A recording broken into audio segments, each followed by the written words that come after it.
Thank you, everyone. I'm David Farrer, the Finance Director of the Libertarian Alliance, and so I take this opportunity to remind anyone who hasn't seen me about any money that's due to do so sometime later today. You can tell I'm an accountant because I've got the three speakers lined up in the order they're printed here and also in the order they're going to speak. First off will be Dr. James Panton of Oxford University and also an organisation called the Manifesto Club, which deals with matters of civil liberties.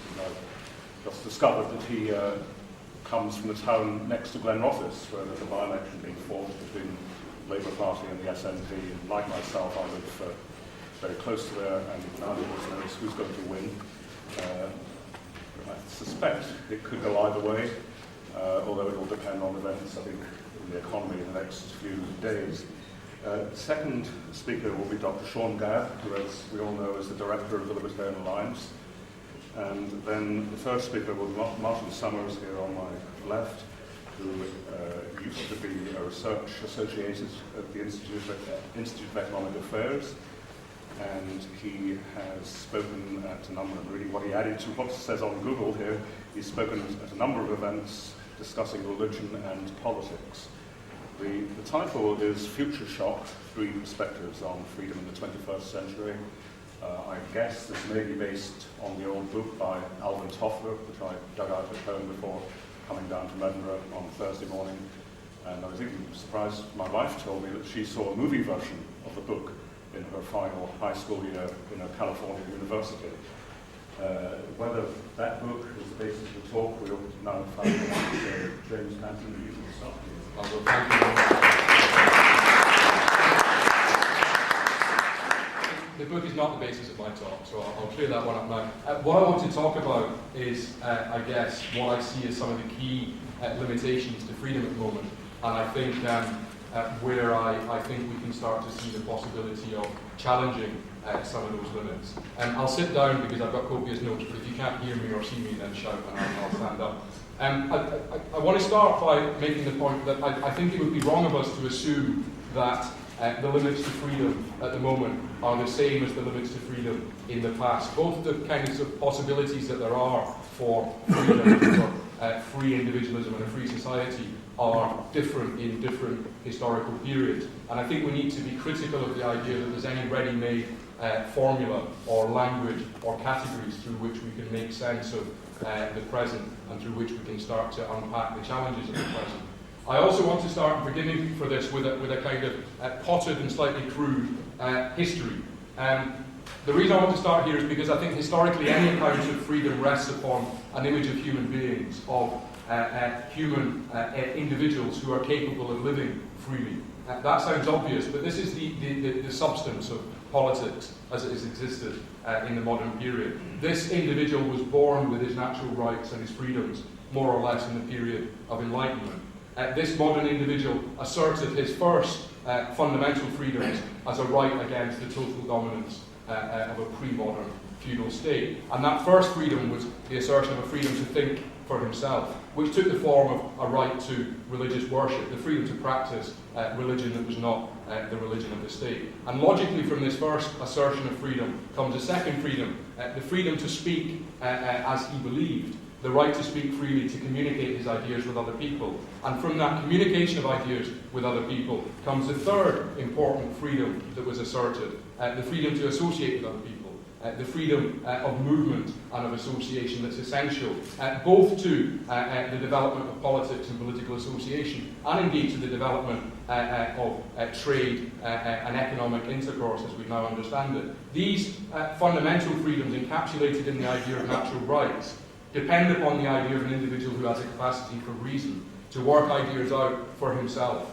and on the basis of that reasoned thought, to argue with others about the state of society, about what society should look like, to pursue his interests as an individual with other people, sometimes against other people, in order to try and bring that state of affairs into being. And most importantly, these classical freedoms are freedoms which are demanded or asserted against the state.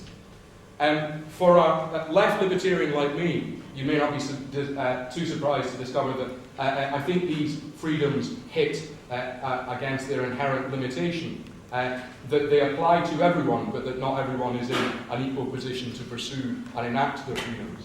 The positive side of freedom was developed historically through political struggle, largely struggle for greater equality understood one way or another, to substantiate these formal rights. This was the demand of the working class and of trade unions historically for better wages, for better conditions at work.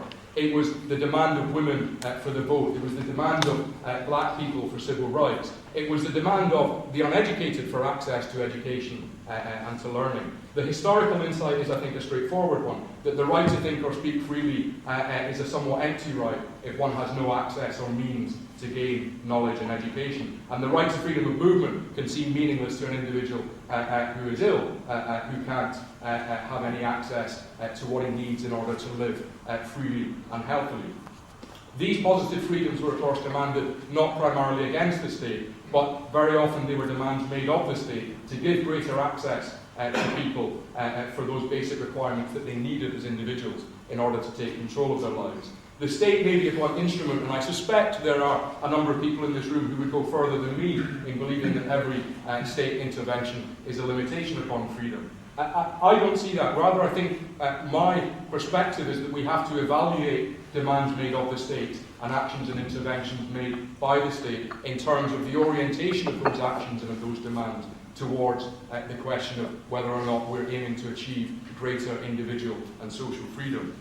At the heart of these positive claims to freedom, just as in the classical negative model, there's an image of a man, of an individual, of a human being who's capable of freedom. And indeed, the fact that people had to go out and demand these freedoms, that women, that blacks, that members of the working class had to assert themselves as full members of society in order to demand them, I think demonstrates to us that the locus of agency, the locus of responsibility, was those individuals themselves making claims about how society should be organised. At a fundamental level, that which separated left from right, or perhaps I should say that which separates the best of the left from the best of the right, is not, I think, an argument over the desirability of freedom, but a contestation over the best means to achieve that freedom. Individualism or collectivism, the private sphere versus public authority, the free market even versus the command economy. There is a very new situation. These disputes are not the disputes that we face now. The political contestation between left and right about social organisation is not a political choice that we're faced with. I think these categories have really, in a profound way, been emptied of all meaning. For libertarians, whether on the left or the right, the state has always been a potential threat to freedom. And today the state is very definitely the greatest threat to freedom. But the logic of state action today, I think, is very different to the logic of state action in the past. Perhaps only a couple of decades ago, I think the logic through which the state understood itself and through which it was understood within society was quite different. One reason for that is because in place of politics as once existed, in place of that political contestation, the state, government and political parties have all assumed a far more technical role. The key concern of political elites in the current period is not pursuing a particular political vision or ideological agenda. It's far more pragmatically finding means of justifying their own existence. And one form that this new logic, that this new justification takes, is a constant flurry of activity and legislation. New Labour, as we all know, has produced over 3,000 new laws, and a great majority of those new laws are restricting in some way what you can do, from banning fox hunting to banning smoking in public places, to regulating our interpersonal behaviour, to introducing restrictions upon religious hatred. But it's not just New Labour, and we shouldn't think that this is the onward march of some underground, undercover, slightly hidden socialism or socialist bureaucracy. The first act of the new Tory Mayor of London, Boris Johnson, was to ban drinking alcohol on the underground. And though he was sceptical before taking office about banning smoking in public places, he's been oddly silent on the issue since. By taking office, his more libertarian instincts seem to have been pushed into the background. I think the first act of anyone who takes a position of public authority now seems to be to ban something. It's the way that a politician or an elected official makes their mark. The state as a whole, lacking the traditional structure of contact with the citizenry through politics, through ideologies, through political parties, it now seeks a point of connection with the citizenry and a justification of its own existence by getting more involved in the most intimate spheres of our interpersonal lives. The logic of state action at the moment, I think, is the introduction of law and legislation almost for the sake of law and legislation. Think, as just one example, about the new safety procedures introduced at airports across Europe, which have very little obvious security rationale. Think about that 100ml bottle that you're allowed to take onto a plane in a 20 centimetre by 20 centimetre bag. That bag assumes almost a kind of religious significance. It is sanctified as safe. Anything outside of these benchmarks is dangerous, will potentially be a bomb. The fundamental irrationality is that's expressed, I think, in so much contemporary legislation, is that its only rationale is, if you like, its own existence. We may not defeat terrorism, but rest assured that terrorists will not be allowed to board our planes carrying a deodorant bottle that's bigger than 100 mils. The logic there is, I think, missing. Underlying this new logic of state action and state intervention in society is a new image of us, the people, and I think this image combines three elements. First, there is the individual as inherently dangerous, the paedophile, the terrorist, the serial killer. So we have introduced, in the name of child welfare, legislation requiring that every adult who works or volunteers with children has to first undergo a criminal records bureau check to receive a certificate from the state saying, I'm not a threat to children, I'm not a paedophile. 11.3 million adults in the UK currently have been vetted in this way, and more to come. The justification for this piece of legislation, the murder of 2 girls by Ian Huntley. One paedophile, 11.3 million people's activity regulated and mediated through the state. And most irrationally of all, when you actually look at the substance of this legislation, Ian Huntley would not have been prevented from having access to the girls he murdered by this new legislation. The legislation has very little rationale to it other than being seen to be enacted, being seen to be done in order to protect us. But it isn't just the paedophile bogeyman. We damage each other. We're a danger to each other all the time. We get drunk, and of course, when we get drunk, we inevitably beat each other up. We smoke, and we give each other cancer.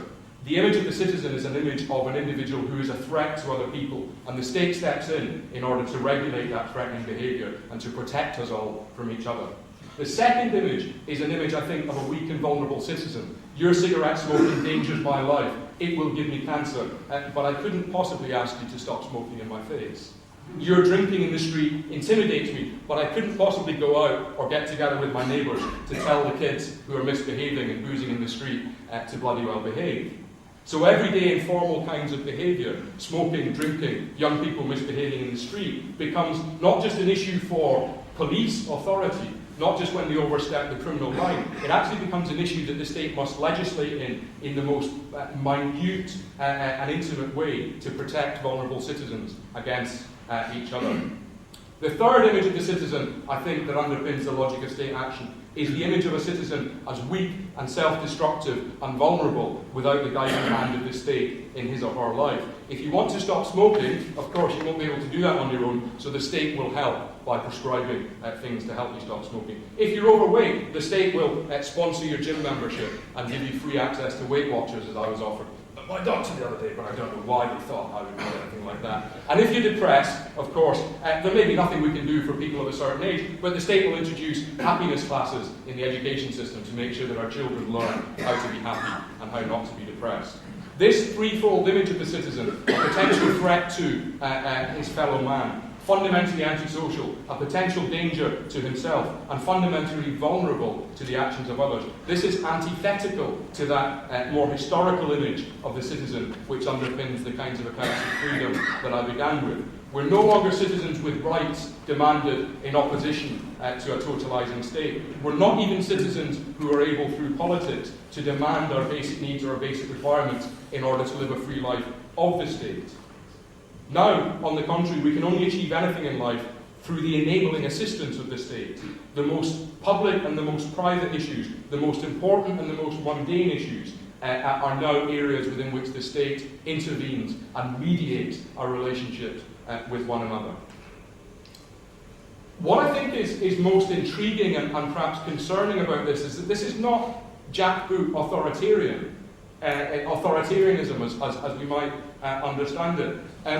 While the result might be an almost totalitarian level of intervention and regulation in every area of our lives, The cause is often experienced as us inviting the state in. It's we who fear paedophiles round the corner for the sake of our children. It's we who are disturbed by drunkenness in the street. It's we who think that we ought to quit smoking, but don't think that we have the willpower or the wherewithal to do it without someone intervening to help us. That new image of the incapable, vulnerable, dangerous, out-of-control individual might be encouraged by the state, but we all too readily accept it. If I've done nothing wrong, why would I have any objection to CCTV cameras? If I'm not a threat to children, why should I object to a little bit of bureaucracy that requires that I prove that I have no convictions against children before I can relate to them at my local football club? And how can I oppose a state who is simply oriented towards protecting me from the dangers inside of me and protecting me from the dangers that other people pose to me? I think I painted a bleak image, but because this is called Future Shock, because I'm an optimist and because I run a campaigning organisation that defends liberties, I want to talk about what hope there is for the present and for the future. I think this degraded vision of us upon which the state now acts and justifies and understands its own action is as much of a problem as any of the individual pieces of legislation are a problem. We're hard pushed, I think, at the moment to find any real profound critique of this, and that's absolutely the first priority as something that we need to begin to develop and make sense of. But there are, I think, quite frequent and perhaps increasingly frequent flashpoints of opposition to these kind of things. Against the booze ban on the underground, there was a moment where revellers took to the circle line the night before the ban, a pure and perhaps somewhat childish act of defiance to carry out a prohibited act. To have a drink on the tube and say, what's so wrong with it? Why can't we drink on the tube if we want to? What's the problem here? A widespread rebellion against the fox hunting ban, with hunters marching in London, but then also subsequently carrying out hunting in various ways, trying to get round the laws and sometimes openly flouting the laws. Some more individuated and peculiar acts of rebellion, like those mothers who you saw on the news passing hamburgers to their slightly overweight children through the railings at school, in opposition to what they saw as Jamie Oliver and his health fascist police state that was forcing their children to have 5 organic fruit and veg every day. Sometimes even political rebellions, like the organisation of the Irish Novo campaign, resisting a fait accompli that was the treaty that everyone was supposed to say yes to, resisting the idea that the referendum had only one answer, and in that way asserting themselves, asserting our right as citizens to make political decisions. These expressions of resistance are, I think, incoherent, they're inarticulate, they disappear as quickly as they appear. Our task, I think, those of us who believe in freedom and who recognise the problem, is to begin to start joining them together, to begin to make those raw and unmediated acts of resistance against the most petty legislation and regulation, to begin to turn them into some kind of political act of opposition and defiance and of critique. The challenge, I think, and I in all honesty don't know how possible this is at the moment, but the challenge, I think, is to try and form a movement based upon these kinds of issues, these kinds of odd and new and novel acts of resistance and forms of resistance. The Manifesto Club campaigns for freedom in all its senses, for freedom of speech and against speech codes, for freedom of movement and against immigration controls, for freedom of travel against the environmental critique of cheap flight. We've made ourselves unpopular on a whole range of sacred cows. But we've also in particular tried very hard to pick up upon those issues around freedom, where freedom is restricted in the most mundane and interpersonal and banal almost areas of our life, because that, I think, is where we can start to see people's instinct for resistance and for challenge and for questioning what's going on. So we've launched a high-profile campaign against vetting, against the demand that every adult is CRB checked. We've campaigned, of course, against the smoking bans. We've campaigned against the bans on booze in public places with a provocation picnic that we launched in Hyde Park, which, of course, the media suggested was going to be drunken revelry and everyone beating each other up. And actually, it was quite a pleasant way to spend a bank holiday Monday with a glass of wine or a tin of beer and some little pork pies and Scotch eggs. And that's what we were trying to do, to actually say there's something very normal about these kinds of behaviour which are now being restricted.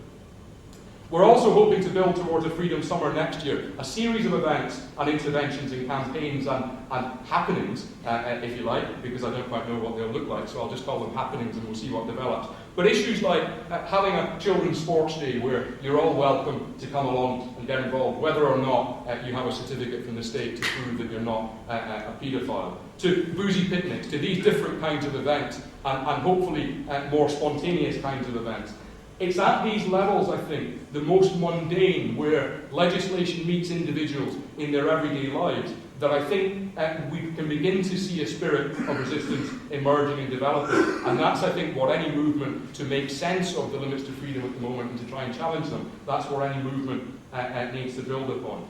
Because the limits at the moment to freedom are very new, I think we also need to start to develop a new language of freedom and autonomy that can make sense of the challenges to freedom and the restrictions to freedom at the moment. We, of course, need to lead by example to encourage other people to draw the dots between all of these different incoherent issues and to start to make sense of why actually there is some rationale and why they link together. And we very definitely, and that's why I'm delighted to be here today, need to start looking to forge new alliances. The corrosion of left and right, I think, has rid us of any automatic categories or language that we can fall back on politically. But it also opens up the possibility of new kinds of alliances, experimental alliances, of working out some new ways of doing politics without the baggage of the past. That's what I see as my project, our project at the Manifesto Club for the next few years. And I hope that some of you might want to support us in that and get involved in that in some way or another. Thank you.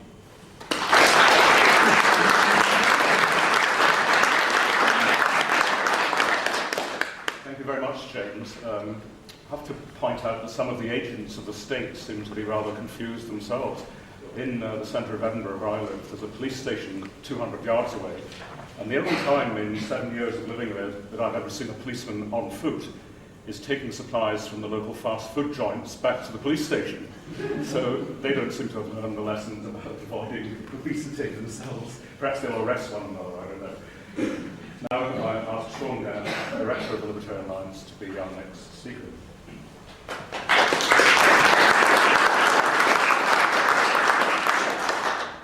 Right. I agree with everything James has said, and so I won't say the same things. As libertarians, we tend to focus very much on what the state is doing to us. 3,000 new criminal laws in the past 11 years, and the Conservatives before that were hardly perfect when it came to restrictions on individual freedom. You can't smoke in public, you can't drink on the underground, you have to be very careful what you say. Increasingly, when you meet new people, you think, should I say this, should I say that? You mustn't be politically incorrect. We are moving rapidly into a soft totalitarianism. And as I said, we look to the state, we complain at what the state is doing, we hate the politicians, and we moan about individual laws. Something, though, that has interested me for a long time is why there is so little protest at what the state is doing to us and what the state has been doing to us. Every time I go out around lunchtime, I see these rather big, strong, rather rough-looking men standing outside public houses, shivering in the cold or sheltering from the rain, trying to keep their cigarettes going. And why on earth are these people so frightened of a few trading standards inspectors? Why is it that the overwhelming majority of people will obey the drinking ban on the underground? Why is it that most people, if required, would turn up and register for identity cards, or indeed take their children along to have them tagged for the DNA database? Why is it that there is so little resistance? I do quite a lot of talking to Eurosceptic groups, and Eurosceptics are red hot against the threat from Europe. And they have their PowerPoint presentations and their furious denunciations of Corpus Juris and the Lisbon Treaty and everything else. And they're ready to lead a campaign of mass resistance. It's just that there is no mass resistance. In my lifetime, the only movement that came close to mass resistance to the increase of state power was the Freedom Association, partly set up and partly run by Theresa Gorman and by Gerald Harter.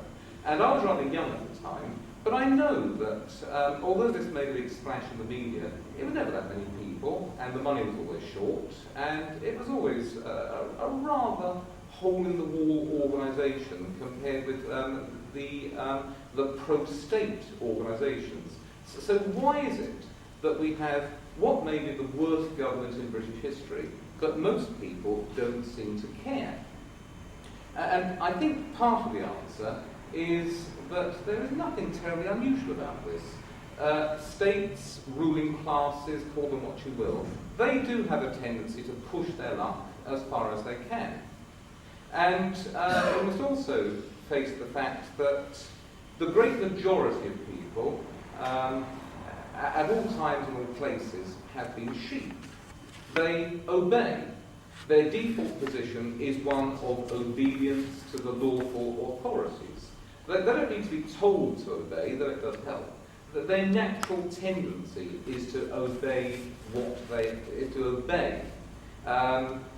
The ruling class simply needs to make sure that it has the right sounds with which to jolly the sheep along. Every so often you need to change the sounds because the old ones become meaningless. But as long as you keep these people jollied along, they will obey.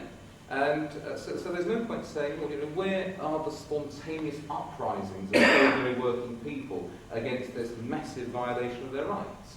And the answer is, it doesn't happen because it never has happened. If you look at the leaders of the English Revolution in the 17th century, they weren't mostly agricultural labourers and humble workers in the cities. They were mostly apprentices, journeymen, small businessmen, small-scale intellectuals, lower middle-class people in today's terms. The leaders of the war in the French Revolution were hardly destitute. They were, again, lower middle-class people. The leaders of the London Moor in the 18th century were mostly persons of some modest policy. Indeed, the leaders of the Gordon riots in 1780 that burned down a large part of London, they again were persons of what we would regard as the lower middle class. And so you do not have spontaneous uprisings of outraged peoples. What you mostly have is very small elites, very small protest groups of people who, rightly or wrongly, have a certain view of their rights and are willing to use whatever means they regard as appropriate to get those rights recognised. Indeed, if you look at football hooliganism, the people who direct crowds of football hooligans are mostly not shaven-headed, illiterate skinheads. Every so often you look in the newspapers and you'll see shock horror reports of how these gangs of football hooligans include doctors and accountants and even lawyers. Now, we don't approve of football hooliganism necessarily, but again, here you have something that looks like a popular resistance movement, which is run by a small elite of lower or even middle-class people. So, what has happened in the past 20 or 30 years that has stopped this resistance to state growth? A number of things. The first is that we are, at the moment, approaching the end of a process which was described, which was predicted in the 19th century by liberals like Alexis de Tocqueville and John Stuart Mill. The idea that state growth would eventually construct a gigantic impersonal machine that would crush the individuality out of most people. This would not be the kind of Stalin or Hitler or Pol Pot tyranny. The 19th century liberals were fundamentally optimistic, and they thought of that kind of tyranny as something in the distant past. It was not something that they could imagine would arise in the 20th century. They were wrong in their beliefs about the future in that respect. But they were right about how the state would grow in countries like England and America and Western Europe. That largely well-meaning persons would enact helpful laws, to raise the people from destitution, welfare laws, free education laws, health and safety laws, and the like. But that the long-term tendency of these laws would be, as I said, to create this gigantic machine that stands above us all and does everything for us, and thereby takes away our individuality, takes away our feeling of responsibility for our actions, and takes away any feeling that we have a right or an obligation to conceive of ourselves as having certain rights and to stand up for those rights. And as I said, we are approaching the end of that process. Most people believe that there is nothing they can do about what is happening.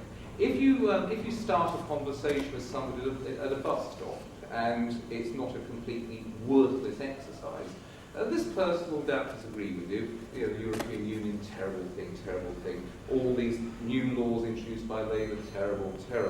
But if you ask, what do you want to do? Would you like to join the Libertarian Alliance? That's when their eyes glaze over and their bus comes. So,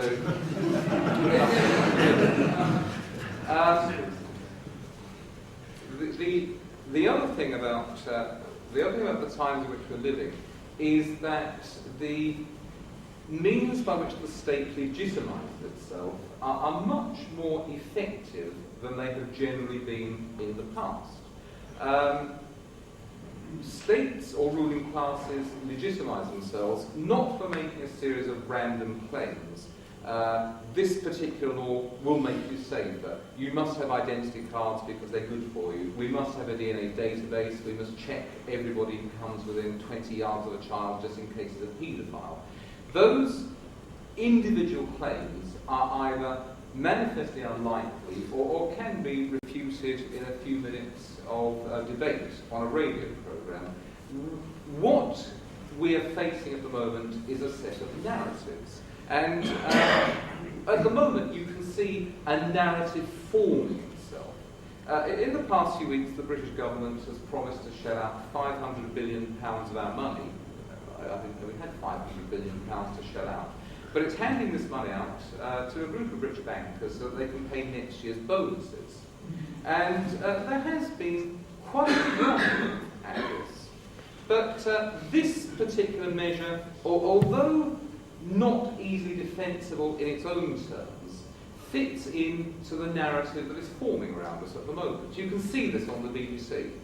Starting in 1979, and in 1980, you had a neoliberal project forming itself in England and America, Ronald Reagan, Margaret Thatcher, rolling back to the frontiers of the state, freeing markets, running policies of wild free market, laissez-faire capitalism, and this has led to enormous disparities of wealth between the poorest and the richest, and it has now led to an enormous credit bubble which has inevitably burst, and so what we need to do is to forget about laissez-faire, and we need to move towards a much more caring, sharing kind of state. Now that is the narrative being preached by the BBC at the moment, and it's not based necessarily on facts, it's based on perceptions of fact, or on allegations of fact. But once people have been brought to accept that narrative of our history over the past 30 years, each individual measure the government brings in can be justified in terms of that narrative. It comes back to what I said earlier. Most people are sheep, and what ruling classes need to do is to find the right noises to use for those sheep, to get them to go here, to get them to go there, to stay put, and to do whatever they're told. So we have this gigantic machine, we have a very effective set of instruments of propaganda, and the small minorities of troublemakers, the awkward squad you have in every generation, seems for the moment to have been scattered.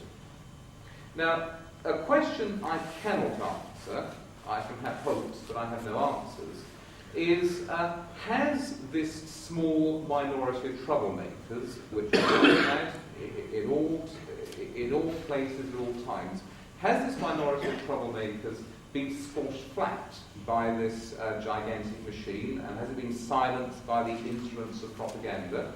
Has it fallen below a critical mass? Or is it simply submerged? Well, I don't know. I hope that the answer is that it has been submerged for the moment. And we may have a kind of answer to my question in the next few years. I'll come back to what I said at the beginning. If you look at the state, you see this gigantically powerful set of institutions which are exercising increasingly absolute powers over our lives and are making increasingly bizarre and indefensible laws to govern our conduct. But if you look, if you put yourself in the point of view of the people running that gigantic machine, they do not feel as self-confident about the future as we feel pessimistic. The people who are in charge of the state, they've been in charge now for 11 years. And I've spoken to some of these people in the green room of various television studios and radio studios, and they are far less optimistic about their ability to keep control than we are pessimistic about their ability to keep control. They know that they are faced with an immense array of buttons and levers. You press this one, it says everyone must jump 18 inches high. This one says nobody shall smoke in public places, nobody shall drink, nobody shall think naughty thoughts, nobody shall pick up female prostitutes in the streets and so on. But they know that if they press these buttons and pull these levers, quite often nothing much happens. Although people do give a kind of grudging passive obedience, the authorities are frightened. They don't know how they can keep control. And that may be one reason why they are introducing so many bad laws. Every time I look at a Queen's speech, it's stuffed with proposals to put more people in prison. But of course there's a limit to how many people you can put in prison without building new prisons. And, well, there's a shortage of money. We are coming up to a set of crises. There's what Jürgen Habermas, I think, called a crisis of legitimation. The means by which the ruling class justifies its power to us are losing their effectiveness. Until 30 years ago, the legitimating ideology was to raise the working classes up to some degree of equality with the middle classes. Well, the ruling class doesn't care about the working classes anymore. Indeed, the proles are regarded increasingly as a threat, as a menace. The government looks at ordinary working people nowadays much as the Whig aristocracy looked at the mob in 18th century London, as a rather dangerous force that must be controlled and managed in some way. And we're also coming up to a fiscal crisis of the state. I won't go through the numbers because you know them as well as I do, and perhaps better than I do. But the government has taken on various spending commitments which it cannot possibly honour. There's a limit to how much more the government can borrow. There are definite limits to how much more the government can tax.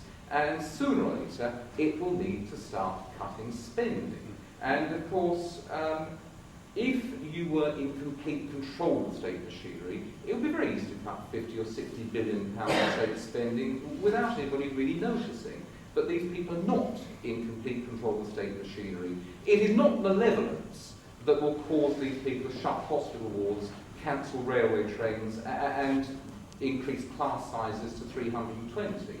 It is simply because they must operate through a machine over which they do not have perfect control. And when the government says cut, then of course they'll sack school teachers, they'll sack hospital nurses, they'll sack hospital cleaners, and our taxes won't go down, but the quality of services will go down. They will try their softer, caring kind of capitalism, but they will try their narrative of how free markets have run their course. But in a couple of years' time, we'll have double-digit inflation, unemployment between 3 and 4 million, and a yawning budget deficit and a collapsing pound. And that may, as it was in the 1970s, be an opportunity for us and for people like us to start making our case again. For the past 10, 11, 20 years, nobody much has been interested in listening to us. The critical minority of troublemakers has been scattered, or perhaps it's been having life too good. Over the next few years, the legitimation ideology will start to crumble. There will be a fiscal crisis of the state. If the minority of troublemakers is larger than the 122 people in this room, we may be in with a chance. That's rather a more optimistic end to a speech I normally give, but I'm not saying things will get better.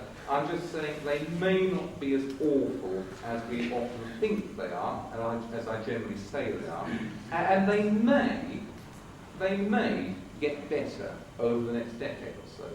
So with that, I'll thank you for your indulgence, and I'll sit down. Thank you.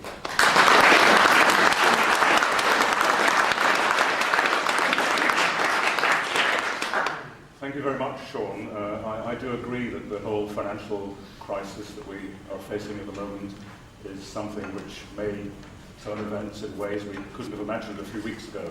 I find it extraordinary how many people I've known for years are now coming up to me and saying, my God, all these nutty things you said, they turn out to be correct. I think that Martin has promised or suggested that he might be a little bit more optimistic in closing. So let's hope that he's got some nice, happy words to send us off for our lunch.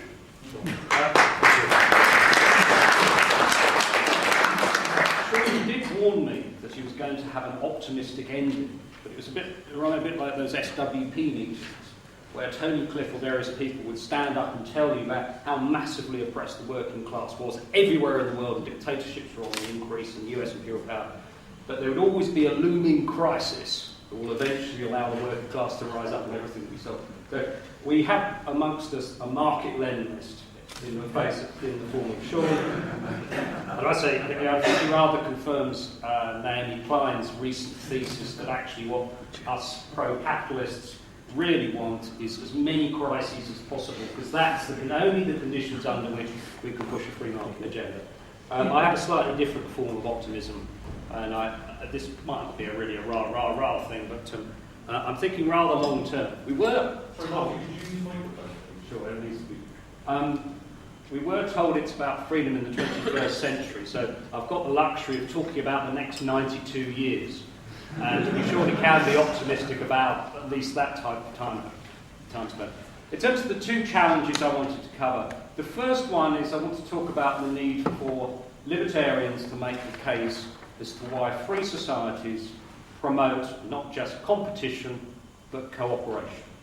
The second thing I want to talk about is religion and how that relates to that. In terms of why we should come up with a convincing case as to why free societies promote cooperation rather than just competition, well, there are several reasons why we need to do this.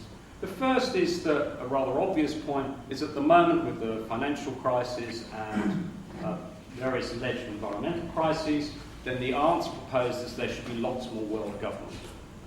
The second reason we need to do this is because even amongst those people who promote markets, there's a belief that free societies and markets are not just fragile, but dependent on very, very specific cultural and structural foundations. And if you lose those, everything starts collapsing. And this is as popular on the left and right that we go from periods of prosperity and freedom to periods of crisis. So that's why I think we need to make this case. Now, the basic thesis I'm using is from a wonderful and actually well-reviewed book, which is going quite well, it's called Non-Zero by Robert Wright, which is about the rather grand title of The Logic of Human Destiny. But his basic thesis is that all societies tend towards greater complexity, greater independence, and greater levels of cooperation. And he looks at lots of societies, generally speaking, this is a fairly common trend. This tends to happen. And so people perform ever more complicated, complex forms of cooperation, whether it's with governments, guilds, family relations, whatever. People tend towards complexity. And this is all about, and this basic thesis as it suggests, is that people tend towards the avoidance of non-zero-sum games. And I say they try to avoid non-zero-sum games and end up trying to promote positive-sum games. Now, this is way before what you might call so-called market societies, but generally there are very high levels of cooperation and sophistication and complexity in even supposedly very primitive and static hunter-gatherer societies. And so the basic thesis, apart from that we tend to have more and more cooperation and more positive-sum gains, you can also ask, well, why does this tend to happen? Some of this is for material gain. In a very obvious sense, people want to have more food and so on. Some of this is explained by status. You know, that you gather more status in small societies, the more stuff you have. But generally, what seems to be the case as well is that humans, wherever they are, tend to like complexity. They move towards ever more complex relationships, and they move towards greater levels of cooperation. And in virtually all societies where there's a certain amount of density, you find that this tends to happen. So even in relatively, what you might call backward societies amongst Native American Indians, you would find that there are very high levels of division of labour, very complex trading schemes and so on.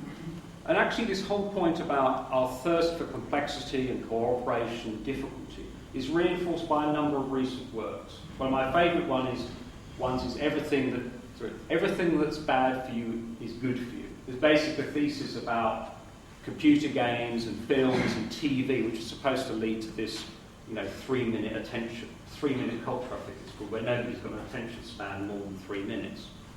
But we're all running an attention deficit disorder.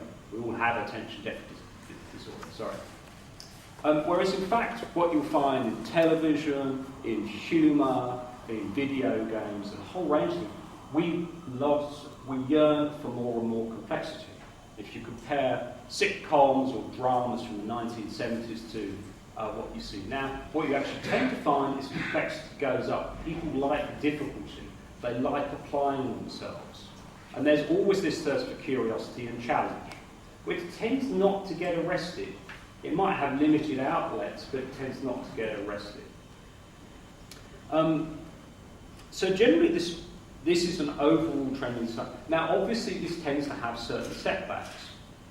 And even in the case of wars, apart from utterly catastrophic wars or huge famines, his thesis is quite optimistic as well. He takes a Darwinian line about means and how ideas spread and continue. That even after so-called collapses of civilizations, then the means, good ideas about cooperation and markets and so on, tend to maintain.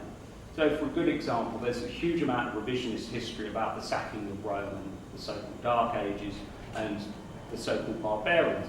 And actually in most cases, obviously, the Romans wrote this account, and actually society did not go backward in the way that you thought. Most of the historical research now suggests that post the Roman Empire, then there were in fact incredible technological developments. There's quite sophisticated trading patterns and law. So the point is that it's not that societies don't have setbacks, but generally speaking, societies tend to move forwards.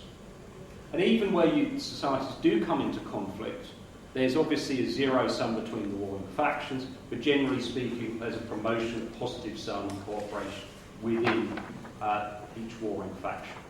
So generally, his thesis and lots of other work done at the moment, such as Wisdom of Crowds and various other books, tends to support the thesis that human beings basically cooperate, they're sophisticated, they're intelligent, and they're driven by curiosity and a desire to cooperate. So we don't really, the Hobbesian vision, which curiously is still celebrated a lot on the right, doesn't actually work out in practice. There's not much historical support for it. And I'd say tactically, it's not a particularly smart basis for us to make our case. So given that this is the case, well, what do we, what conclusions should we draw from this? What should we do as libertarians on the basis of this knowledge? Well, I think the first thing is that we have to be much smarter about understanding why it is that free societies tend to promote cooperation, and why totalitarian societies tend not to. Because the fact is that most free societies do promote increasing levels of cooperation. Now, this is not just in the market sphere, but if you think, for example, in terms of technology, you see more and more that the emphasis among software firms, for example, is that you do not do all your research in-house, that you're open about what you're doing, you share your software online, and you allow open development of stuff. So there's more and more cooperation rather than just hoarding stuff. The very idea of the university, for example, is a battle of cooperation between intellectuals. So we need to look at why is it, under what conditions do people tend to cooperate more and more, and under what conditions do they not cooperate? So how you can promote cooperation.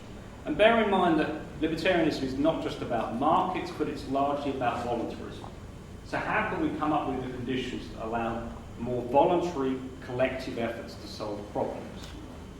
Now, at a very small level, this can be tackling this great issue that the Conservatives are trying to wrestle with. If your local schools are bad, and you can't be sure that a private sector operator will come in, how can you come up with a set of institutional instruments that allow you to set up your own school?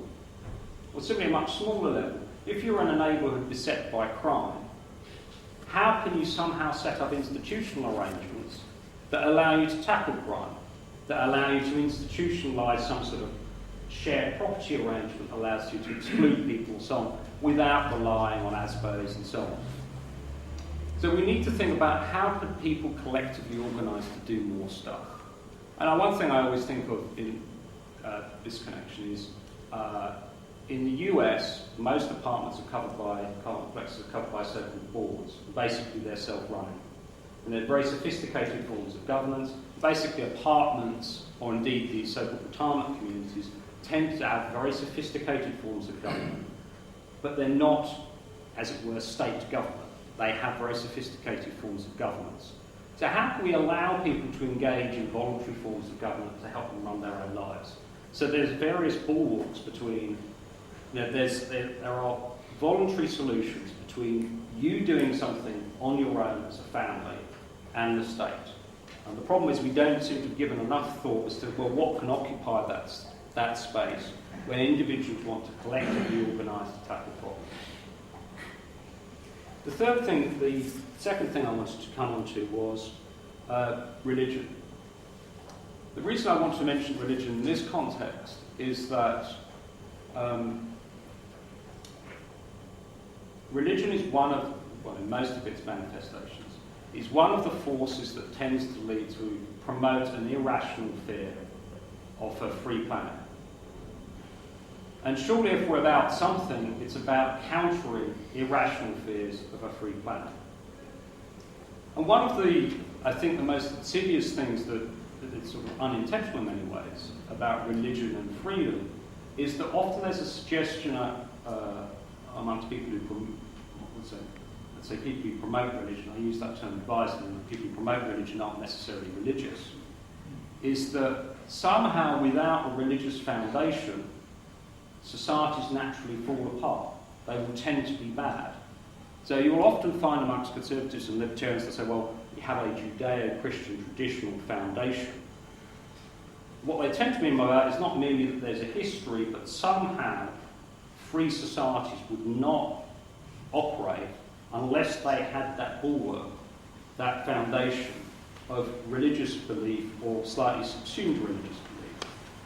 But indeed, the work that Robert Wright has done and a huge amount of game theory reinforces, and the work that Robert Axelrod's done on evolution and cooperation, all this tends to suggest that we do not need religion or various imposed moral codes for us to behave well and cooperate and be good to each other. We just don't need that. If anything, it would seem that many of these moral codes are a product of our cooperation, not the thing that spurs it in the first place. And at this point I must mention the work of Robert Putnam, who's the so-called founder of social capital theory. Basically, social capital is this sort of stuff between us that allows us to cooperate. That without social capital, this basis of trust and so on, then markets don't happen, that societies don't gel together very well. But curiously, Robert Putnam's early work, which was about Italian democracy and why did Italian democracy thrive most in northern Italy and not the south, in that case he tends to come down on the side that the reason that democracy flourished and still flourishes more in northern Italy is precisely because it was more commercial and driven by guilds.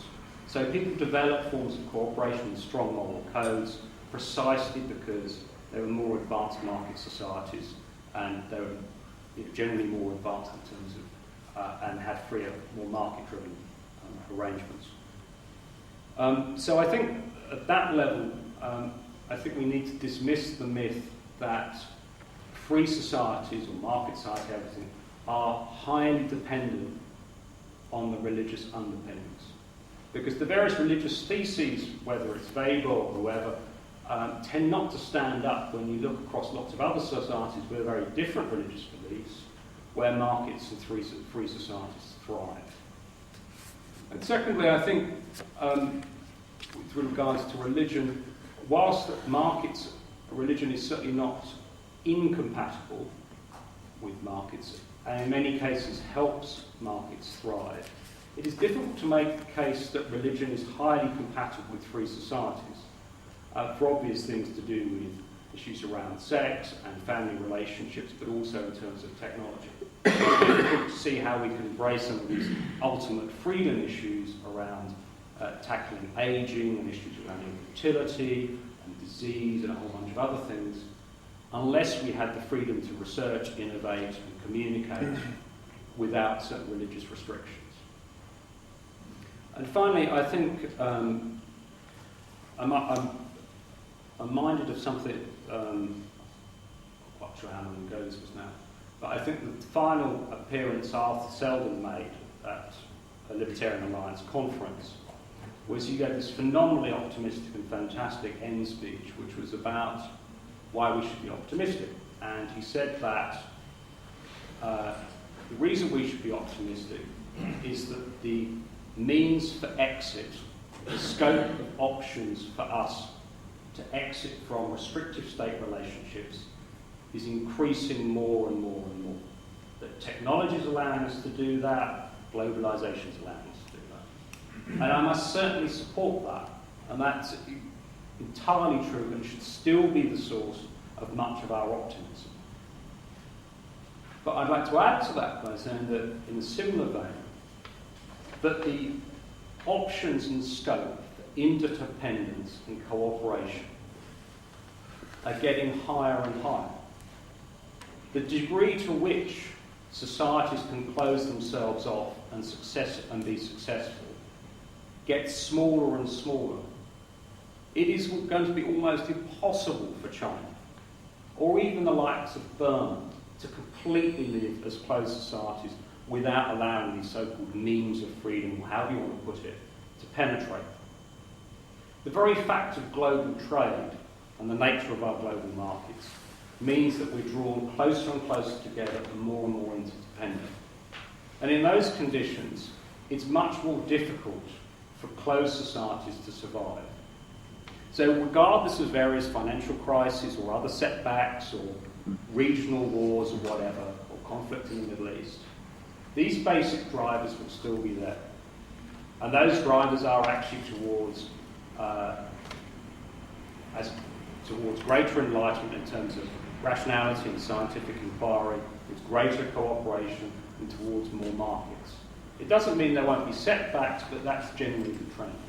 And finally, I certainly don't want to pretend this is some sort of Panglossian thing that means, hey, don't worry, it'll all be all right in the end, and we're eventually going to end up in the best of all possible worlds.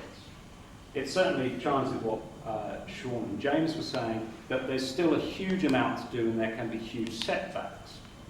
But just at a tactical level, we need to have immense faith as to why we should be ultimately optimistic about the prospect of free societies.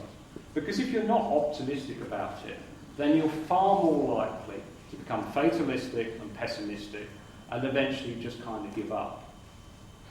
So my plea then is to be optimistic and perhaps not as quite as guarded in a way as Sean, but also to think, as I said, a lot more about why free societies not only promote competition, but also promote cooperation, morality, and greater independence, which is a message that works, I think, equally well on the left as it does on the right. Thank you very much.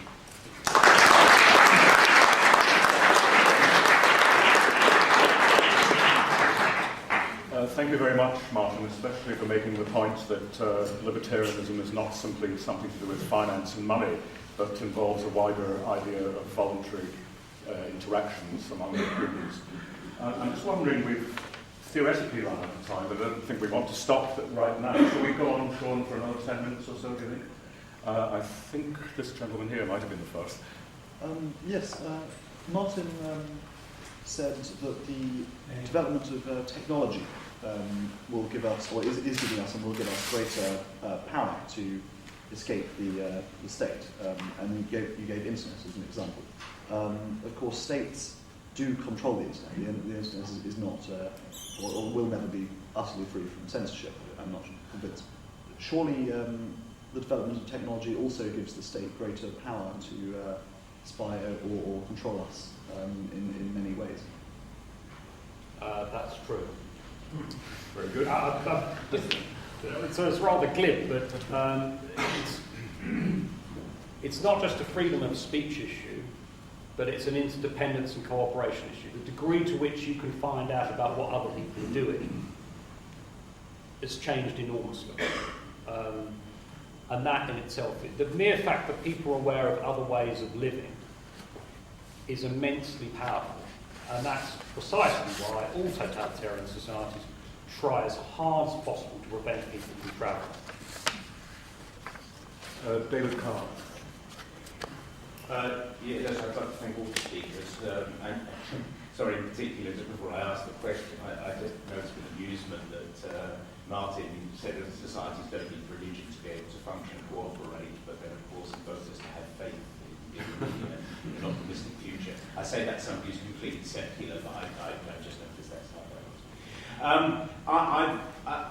I very much enjoyed and I very much appreciated that, and I can very much see the direction, I think, where all the speakers were going.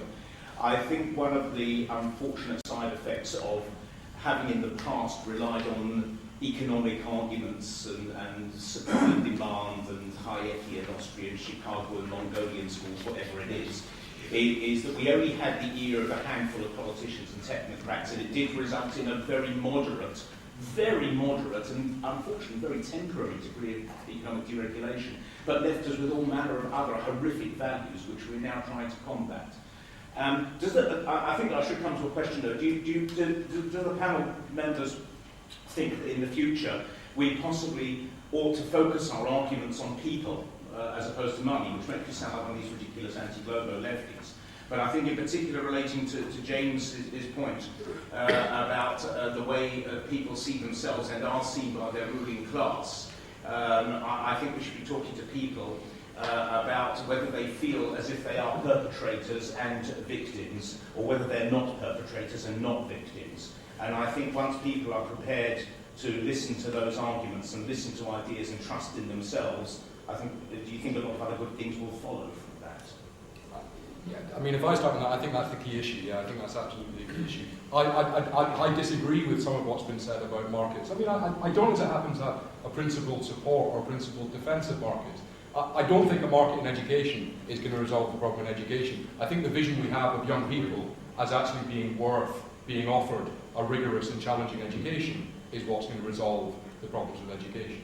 I think that's where we go. How we organise that is then secondary, because unless the actual thing that we're providing is worthwhile, that we think we can offer people is worthwhile, and demand something of them, then I don't think it matters how we organise things or how we distribute things or whatever else. It's an irrelevancy. I was intrigued by something that Sean said, and I've heard you say this before.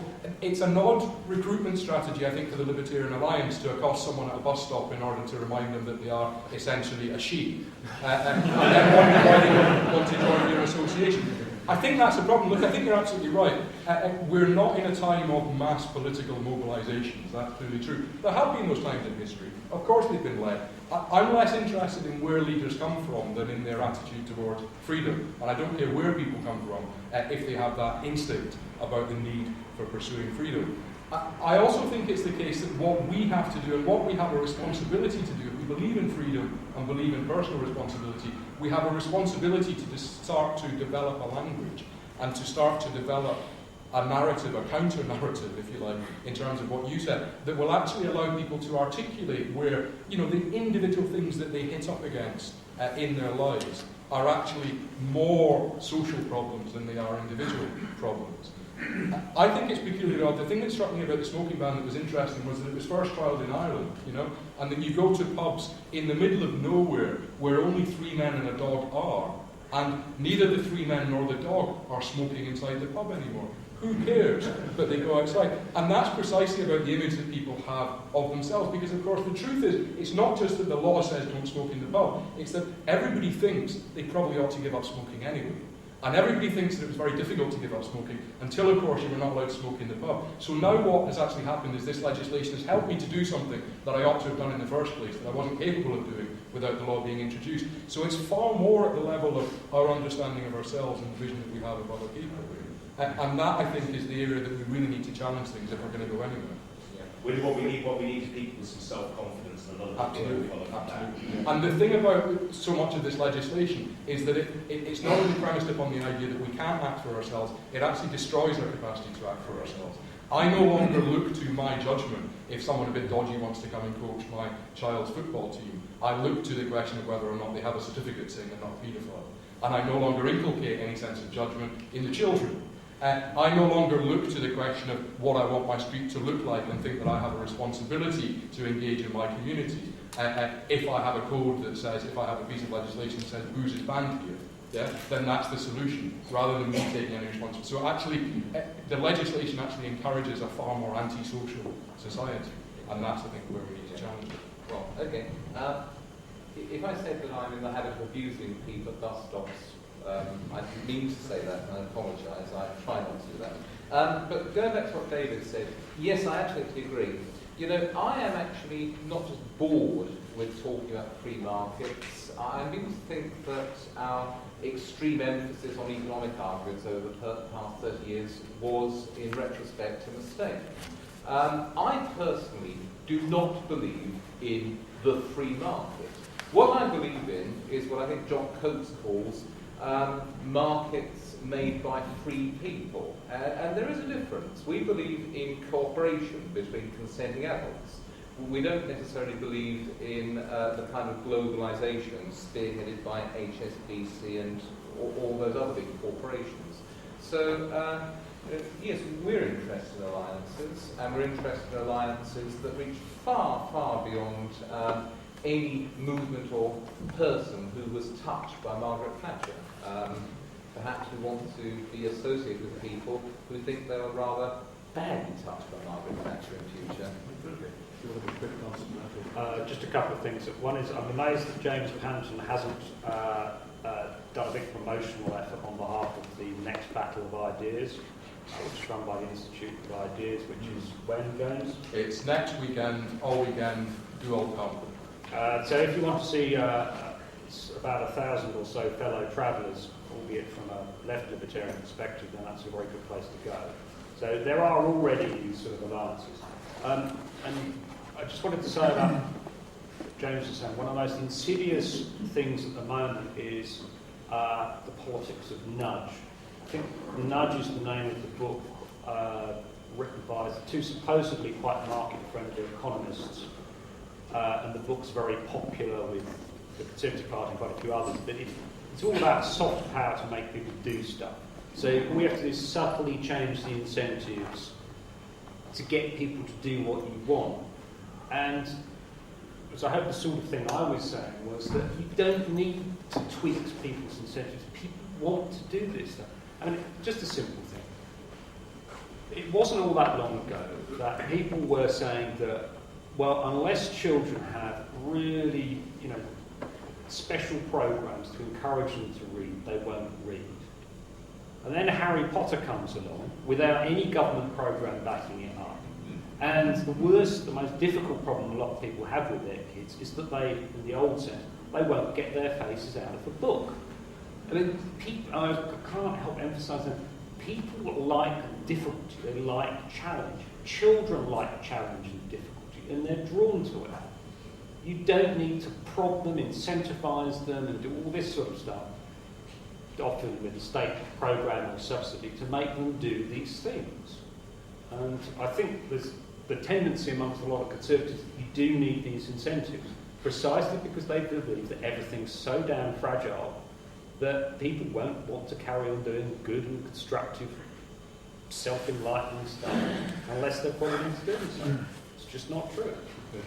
I caught your eye a minute ago, and then Jan Lester, I think, has his hand up. Perhaps if the two of you could give your questions one after the other, and then the three speakers can sum up, because we are getting a bit short of time now.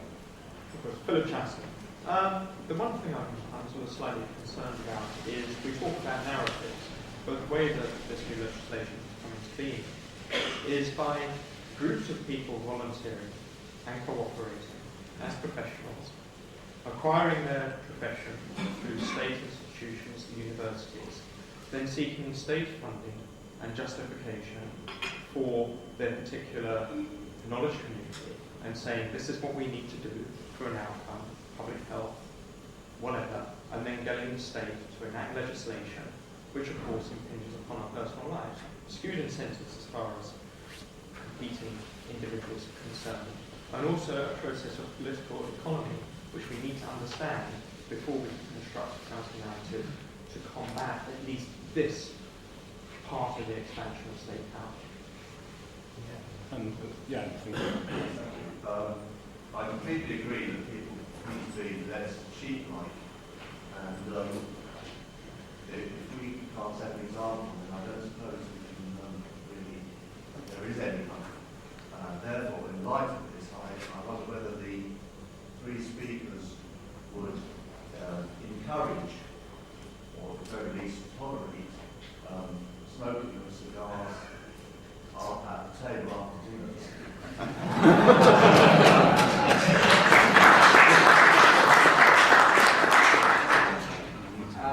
Let me ask, that's a procedural question. I believe in civil disobedience, but not just yet.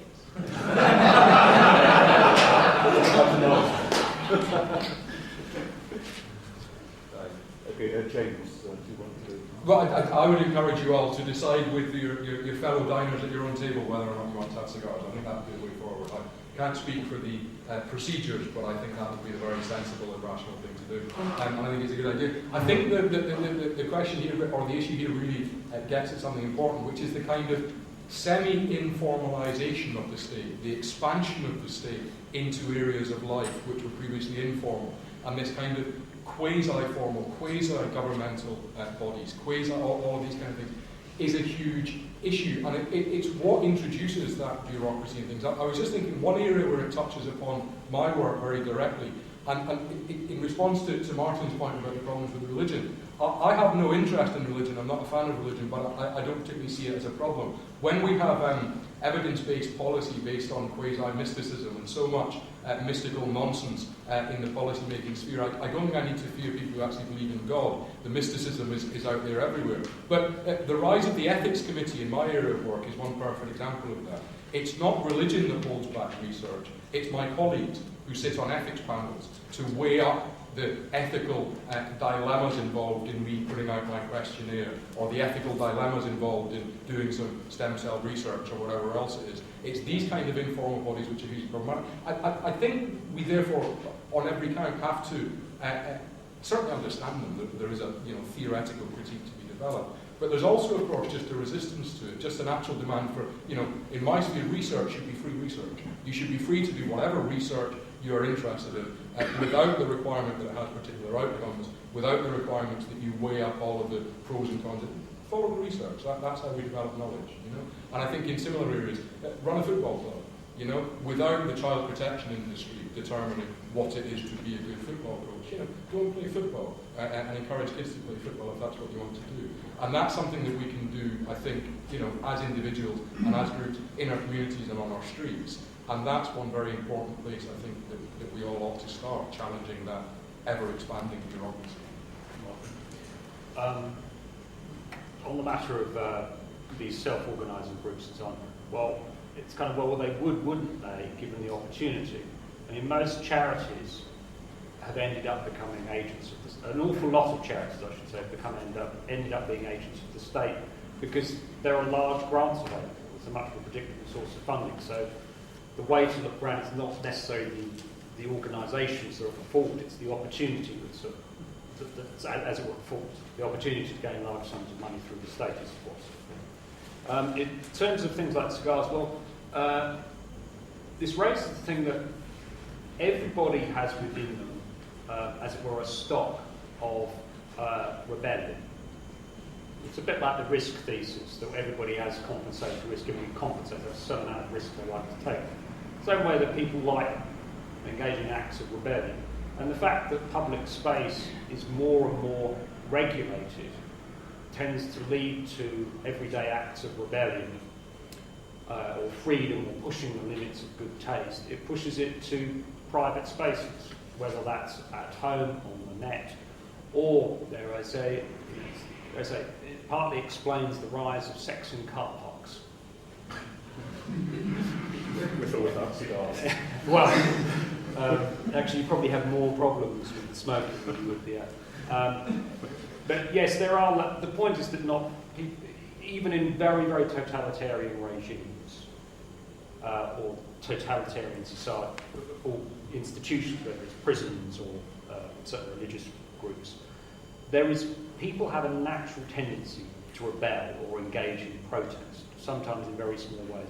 And it's very, very rare that the human spirit is quashed that much. So we should take great heart in this.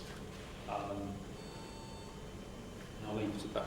Thank you. And I suppose at the end of that, I can admit, as a very cautious accountant, I might be 1% more optimistic than I was earlier on. And for that, I have to thank James, Sean, and Martin. And we're all back here again at 2:30. Thank you very much.